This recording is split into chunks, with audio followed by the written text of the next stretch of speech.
Hola, ¿qué tal? ¿Cómo están? Nos da mucho gusto saludarles. Soy el pastor Raimundo Aguilar de la Eclesía Cristiana El Remanente. En esta iglesia tenemos como propósito adorar a Dios, amar al prójimo y alcanzar al mundo. Y nos da mucho gusto que te puedas conectar para seguir los mensajes que transmitimos. Pedimos tus oraciones. Dios te bendiga. Que tengas un muy buen día. Amén. Me gustaría que todos tuvieran sus Biblias abiertas o mantuvieran sus Biblias abiertas en este pasaje de Juan 1, versículo 29. Es interesante, además quiero poner algo de trasfondo histórico. Aunque del Antiguo Testamento al Nuevo Testamento nada más hay una separación de una hoja, dividiendo Antiguo y Nuevo Testamento, en el tiempo histórico pasaron 400 años de que habló el último de los profetas a que apareció este hombre llamado Juan el Bautista. Y Juan el Bautista se levantó y él citaba Isaías 40 diciendo, yo soy una voz. Yo soy una voz que clama en el desierto y arrepiéntanse y prepárense porque el reino de Dios se ha acercado, ¿no? Y dice la Biblia que Juan el Bautista, es curioso que Juan el Bautista, en lugar de estar en las grandes ciudades o en las grandes comunidades, dice que se iba al desierto por el río Jordán, y dice que la gente salía de los poblados, la gente salía de las aldeas, a escuchar a Juan y reconocer sus pecados, ser bautizados. Simbólicamente los metía dentro del río Jordán, del agua, y al salir decía, pues te has arrepentido, tus pecados te son perdonados, ¿no? Sin embargo, en el versículo 29, Juan se topa con otro hombre, se topa con Jesús, con el Señor, y de repente él dice, miren, este es el Cordero de Dios que quita el pecado del mundo. Una expresión tal vez no muy familiar nuestra, una expresión no muy conocida nuestra, pero para un judío promedio, el judío promedio sabía lo que simbolizaba o lo que significaba el Cordero de Dios. Entonces yo quisiera en la introducción dejarles estos pensamientos. La manera de atraer a la gente a Jesús era de manera personal. En el Nuevo Testamento vemos que Juan el Bautista le dice a unos de sus discípulos, miren, el Cordero de Dios. Y el versículo 37 termina diciendo, y ellos, estos dos hombres, que muchos dicen que era Andrés y el otro era Juan, siguieron a Jesús, ¿no? La gente tenía contactos y a esos contactos le anunciaban la buena noticia acerca de Jesús. Varios de ustedes llegaron por contactos, ¿sí? Es decir, nadie fue a su casa y les llevó una invitación diciendo, vengan al remanente, nos reunimos el domingo a las 12 del día o a tal hora, ¿no? Hubo un contacto que a ustedes les habló. Juan el Bautista tenía contacto con la gente y Juan el Bautista dijo, miren, el Cordero de Dios. Y esos contactos le anunciaban la buena noticia acerca de Jesús. Esto despertaba el interés de la gente. Y allí empezaba el crecimiento espiritual a través del contacto personal. Y así fue como crecieron los discípulos, los primeros discípulos. Y yo enfatizo en lo siguiente, así debe ser ahora. Yo platicaba hace unos días con mi esposa, Irene me decía, fíjate que los métodos antiguos, los métodos que se nos enseñó, que se nos hablaba, ¿saben qué? Vamos a reunirnos en tal lugar, a tal hora, y vamos a salir a repartir volantes. Es algo bueno, es algo bonito, es algo donde uno dice, salí a evangelizar, salí a hablar del Señor. Y es bueno, no estoy diciendo que dejemos de hacer esto, pero normalmente en esas actividades no conocemos a la gente a la que le hablamos. Les entregamos algo, los saludamos, los invitamos, pero no hay un contacto, más que un contacto de buenos días, somos de tal lugar, les invitamos. Para mí, y platicaba esto, Irene me comentaba lo siguiente, creo que la mejor manera de atraer a las personas a Cristo y por consiguiente a las reuniones de la iglesia, lo más efectivo son los contactos. Son los contactos. Hablarle a personas que nos conozcan. Y lo tremendo de ese compromiso es que si les voy a hablar de Dios, pues debo de vivir más o menos de acuerdo con lo que estoy hablando. Si la persona en el trabajo me conoce de una manera y en la iglesia me va a conocer de otra, me va a decir, wow, ¿sabes qué? En el trabajo te comportas terrible y ahora aquí te das golpes de pecho, ¿no? Entonces, a veces por eso a nuestros contactos no les queremos hablar. O, como alguien dijo por ahí, pasamos como agentes secretos del Señor, ¿no? Porque ni saben si somos cristianos o no en ese aspecto, ¿no? Entonces yo sirviendo al Señor, a mí me enseñaron en el lugar donde fui a estudiar, mira, puedes invitar por teléfono, puedes invitar con folletos, puedes invitar casa por casa, hablando de diferentes maneras, pero lo más fructífero, lo más efectivo, la manera en que la gente va a empezar a venir, no es tanto poner un letrero diciendo aquí nos reunimos y estos son los horarios. Los letreros son necesarios y son importantes, pero las casas, los edificios, las calles están llenas de letreros y la gente está acostumbrada a ver muchos letreros. ¿Qué es lo que va a despertar su interés? ¿Qué es lo que va a despertar su deseo de quiero saber qué hacen allí o qué hablan allí? Es el contacto. El contacto.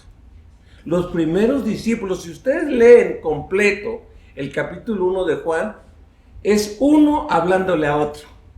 Uno hablándole al otro y diciéndole, ven y ve. Ven y observa. Ven, te quiero presentar a alguien. Por eso yo, pensando en este mes, y hace poco se acaba de celebrar del Día del Amor y la Amistad, o en inglés el Día de Valentín o Valentine Day, en fin. Yo a este mensaje le titulé Amar a Jesús amando a nuestro prójimo. ¿Cómo podemos manifestarle nuestro amor a Jesús amando a nuestro prójimo? Y a veces amando a personas que a lo mejor no son nuestros amigos, pero que son próximos a nosotros. Veíamos la semana pasada que prójimo, otro significado de prójimo es próximo. Y un próximo es alguien que está cercano, alguien con quien nos topamos, con quien vemos o los vemos en la semana, ya sea que sean familiares, ya sea que sean amigos, ya sea que sean compañeros, es gente próxima a nosotros. Y el Señor nos dice, ama a tu prójimo, ama a tu prójimo. ¿Cómo podemos amar a nuestro prójimo? Amando a Jesús.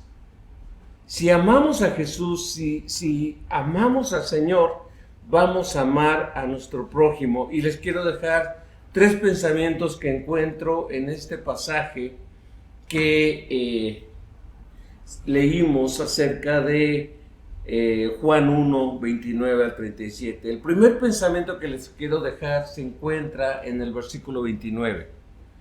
Dando a conocer a Jesús como el Mesías. Este primer pensamiento les quiero dejar. ¿Qué es lo que hizo Juan? Les dijo, miren, aquí está el Cordero de Dios. Ahora, la gente voltea y no ve un cordero. Esta es la figura de un cordero que está amarrado y va a ser sacrificado. Cuando voltean a ver, dice, ¿a qué se está refiriendo Juan con miren el Cordero de Dios que quita el pecado del mundo?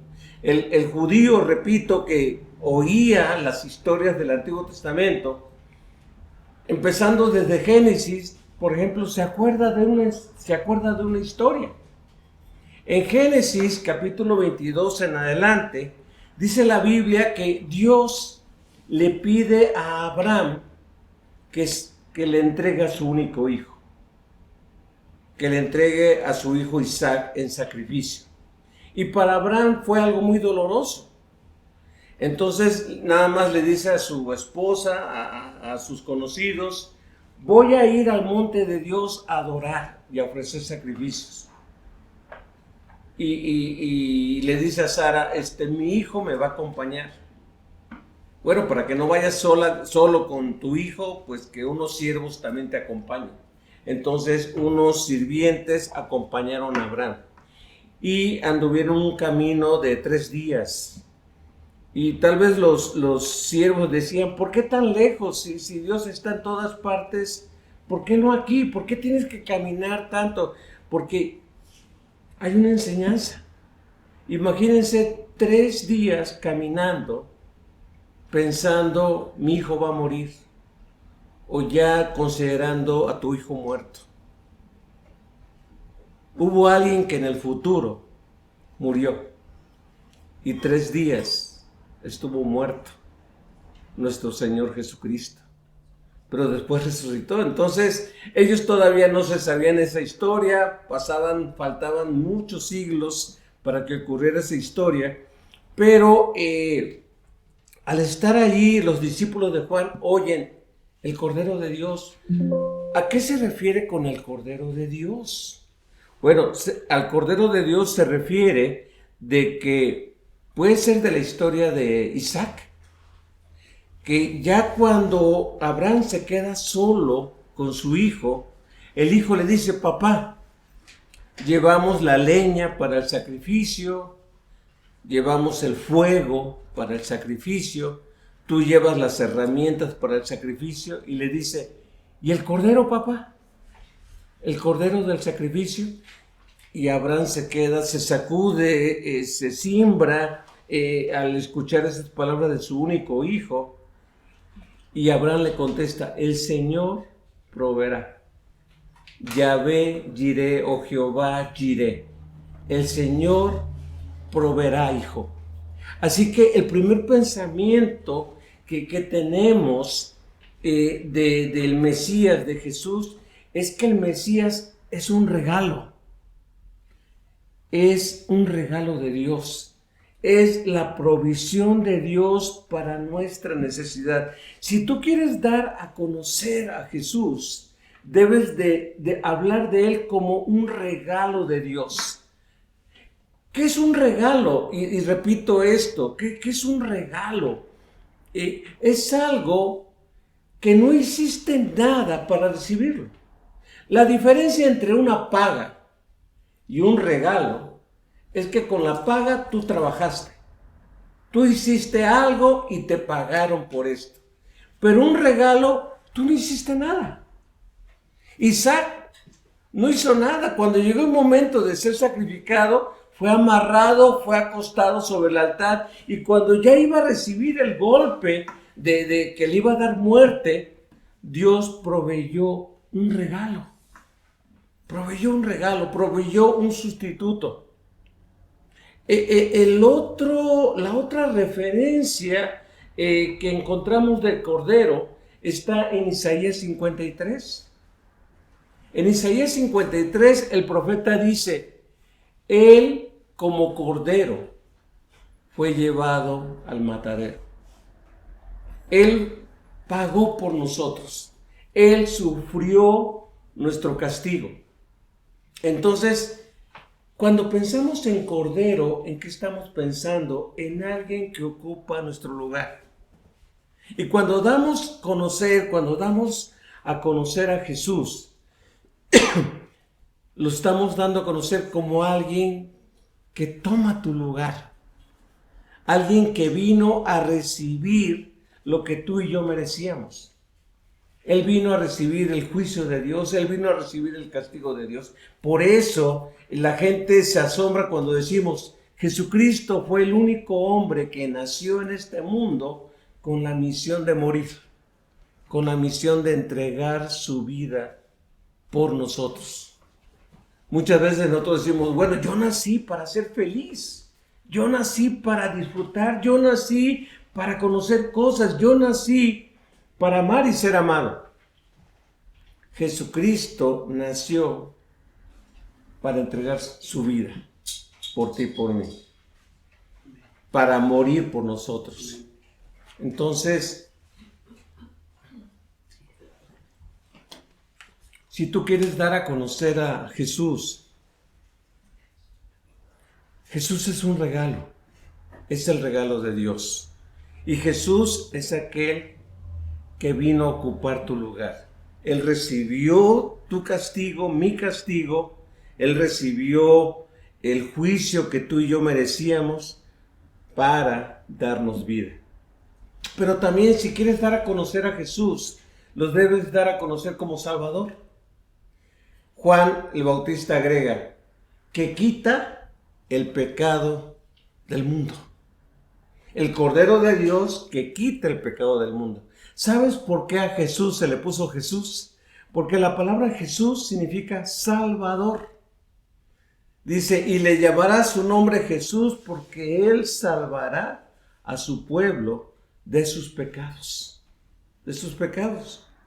Que quita el pecado del mundo. Es nuestro Señor, nuestro Jesús, es aquel que quita nuestra condena. En la antigüedad, y los judíos, repito, estaban familiarizados con ellos.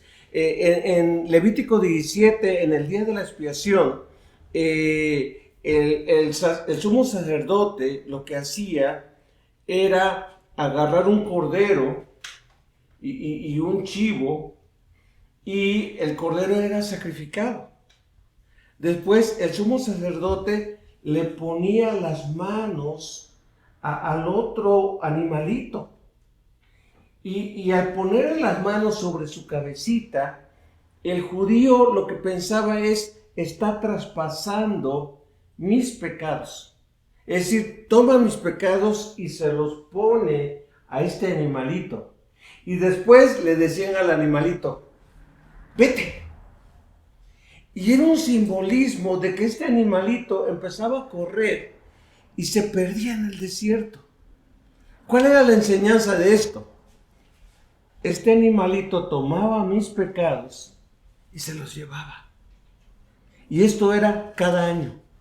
Cada año en el día de la expiación, el judío promedio aprendía eso. Y los niños seguramente le preguntaban a sus papás, oye papá, ¿por qué agarra un corderito? ¿Por qué agarra un chivo? ¿Por qué agarra estos animalitos? Dice, porque ellos ocupan nuestro lugar. Nosotros pecamos. Y estos animalitos simbolizan que Dios toma nuestro pecado y que Dios lo manda muy lejos. Jesús tomó nuestro pecado en la cruz. Pagó por nuestros pecados y se llevó nuestros pecados muy lejos. ¡Qué maravilla! Jesús es un regalo de Dios. Y debemos de gozarnos con ellos. Y por eso se ve entre admiración la expresión de Juan el Bautista. ¡Miren! ¡Miren el Cordero de Dios! Debe darnos gozo. Debe darnos emoción dar a conocer a otros, a nuestros contactos, a las personas con las que convivimos, quién es Jesús. En segundo lugar, el siguiente pensamiento que les quiero dejar es atrayendo a otros para que conozcan al Mesías o a que conozcan al Mesías. Sí, vamos a darlo a conocer, pero lo que tenemos que buscar es atraerlos para que conozcan más del Señor. Ahora, ¿cómo van a conocer más de Dios? ¿Cómo van a conocer más de Jesús? ¿Cómo van a conocer más del Mesías? Viniendo, invitándolos, animándolos a que conozcan más. Vean lo que dice, versículos del 30 al 34.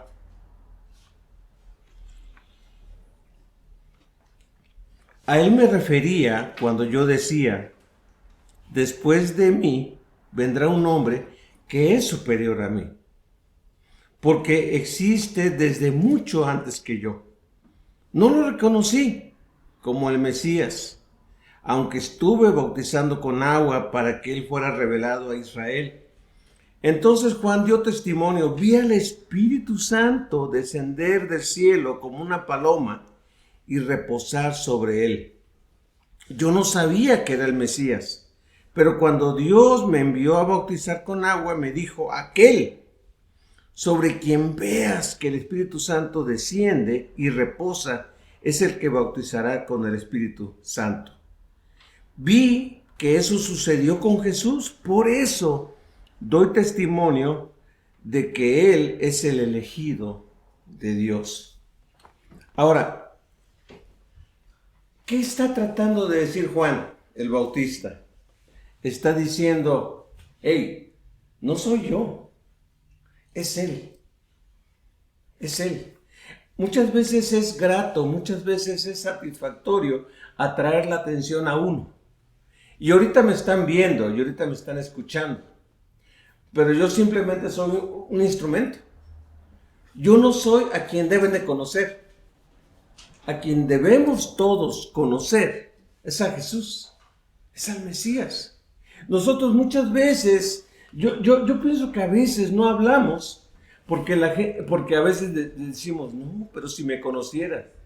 Es que no se trata de que te conozcan a ti. Tú no debes de ser el centro de esa atención.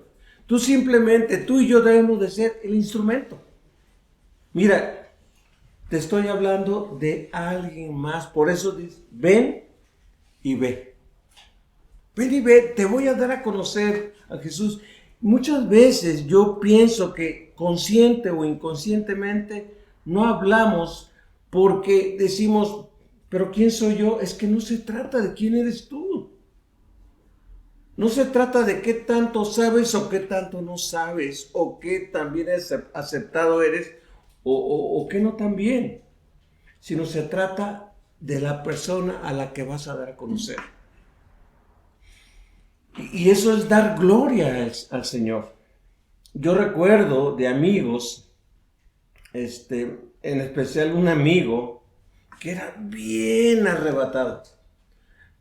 Y lo admiro en ese aspecto porque a veces no teníamos carro de jovencitos y nos subíamos al autobús allá en Veracruz, ¿no? Y estando en el autobús íbamos platicando y de repente él me dejaba de platicar y se ponía de pie. Digo, ¿qué? ¿Ya te vas a bajar o qué vas a hacer? No, espérate. Y se paraba y le empezaba a decir, buenas tardes a todos. Espero que tengan una linda tarde, a donde quiera que vayan. Les quiero hablar de alguien que conocí. Oh, no. Ya se va a poner a hablar. Y él estaba hablando y la gente volteándolo a ver y yo estaba así. Pero no orando. Yo estaba así como... Ay. ¿Qué no se puede esperar al domingo? ¿Qué no se puede esperar a la reunión? ¿Por qué? Pero para él era algo urgente dar a conocer a Jesús. Y me animó y después me dijo otra vez que nos subimos al autobús, ahora te toca a ti. Digo, no, tú eres bueno para eso. No, te toca a ti. Ya ahí voy yo, Y lo que me di cuenta, una vez íbamos en el parque, en una plaza, y era domingo, y ya ven que muchas veces en los pueblos o en las ciudades pequeñas, normalmente la plaza está junto a la iglesia, ¿no? Y era domingo, ¿no? Entonces la gente iba y venía y todo eso. y de repente dice, vamos a predicar, vamos a hablarle a la gente.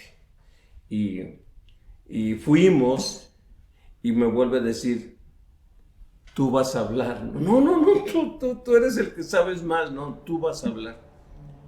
Y empieza a hablar y dice, y ahora le va a hablar un joven que conoce de Dios, ¿no? A ver, y me pasa al frente, dice, Dios mío, si me hubieras dicho con tiempo, me hubiera preparado y todo, pero así nos manejamos, y ya pasó al frente y lo que yo veía y lo que yo conocía, pues eso también yo lo repetía, ¿no?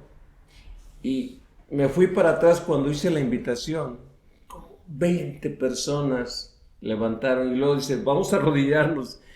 Imagínense en una plaza con la gente pasando, todos de rodillas orando y pidiendo al Señor esto. Yo confieso que es extremo eso. De hecho, yo ya no lo hago. Es como ir a la Plaza San Jacinto, parar a toda la gente, hablarles y decir, ahora se arrodillan y vamos a clamar al Señor. Hay gente que sí lo hace. Yo ya maduré y no lo hago ya tanto. Pero qué triste para muchos vivir como si tuviéramos todo el tiempo del mundo. Y no pensar que tal vez es el último día para la persona con la que estamos hablando. Y que tal vez sea el único día o el último día que la persona tiene oportunidad de escuchar del Señor. Juan, lo que está diciendo aquí es, miren, conozco a alguien que es superior a mí. Yo tengo cierta fama, ustedes me vienen a escuchar a mí, pero yo les quiero hablar de alguien que es antes que yo.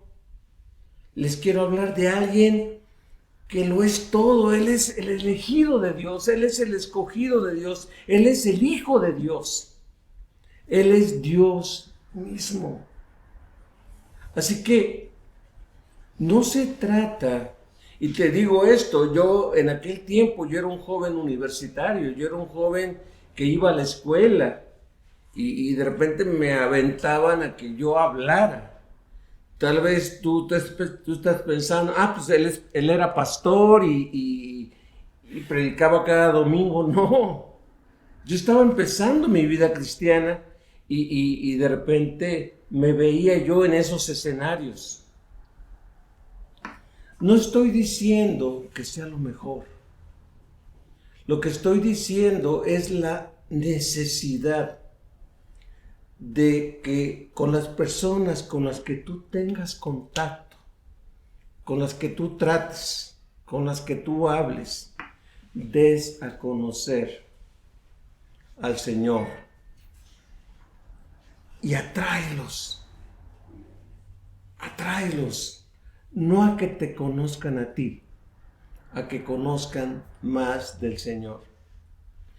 Me entristeció un comentario que estaba yo escuchando a Liliana en la semana, el miércoles, y Liliana decía, ya hay muchas iglesias donde no se está enseñando la palabra de Dios, donde a lo mejor están llenos de actividades, pero no están dando a conocer a Jesús como el Mesías.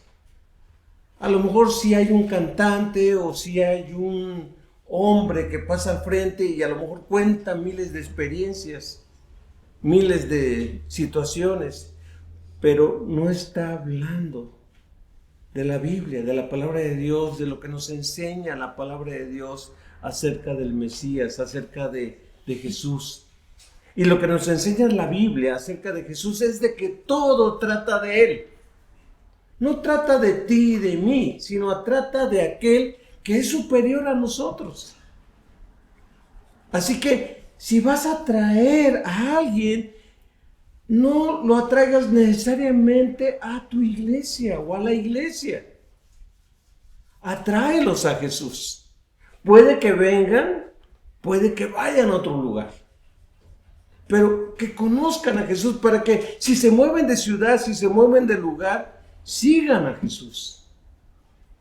Sigan a Jesús. Nosotros estamos de paso.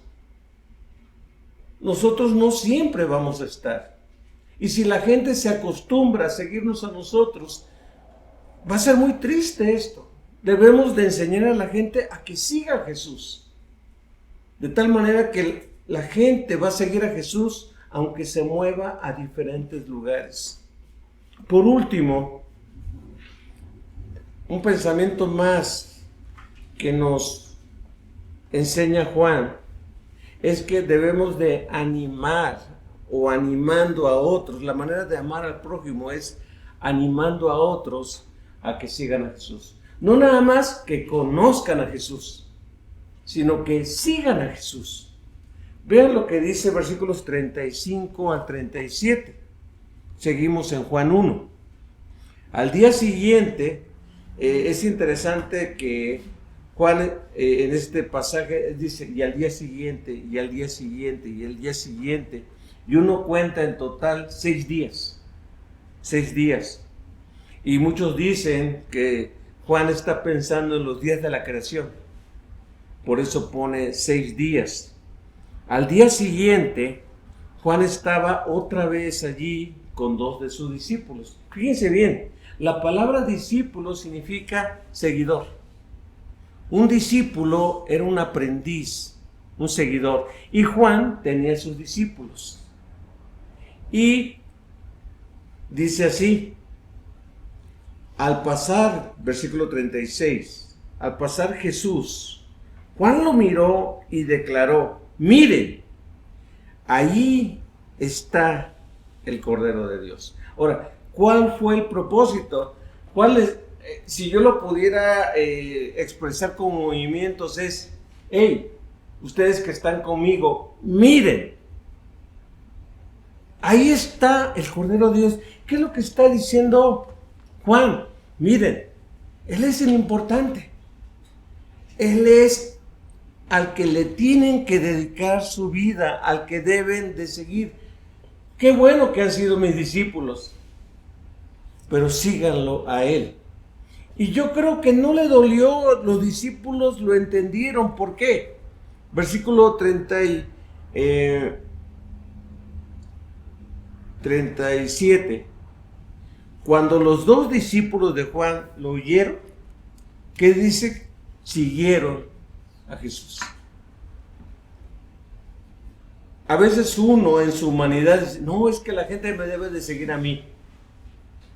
No, la gente no te tiene que seguir a ti, no nos debe de seguir a nosotros. La gente debe de seguir a Jesús. Y yo pienso que tú y yo nos debemos de sentir satisfechos cuando vemos o cuando logramos que la gente no nos siga a nosotros, sino que siga a Jesús. Porque nosotros podemos enfermarnos al rato, o podemos partir, podemos morir.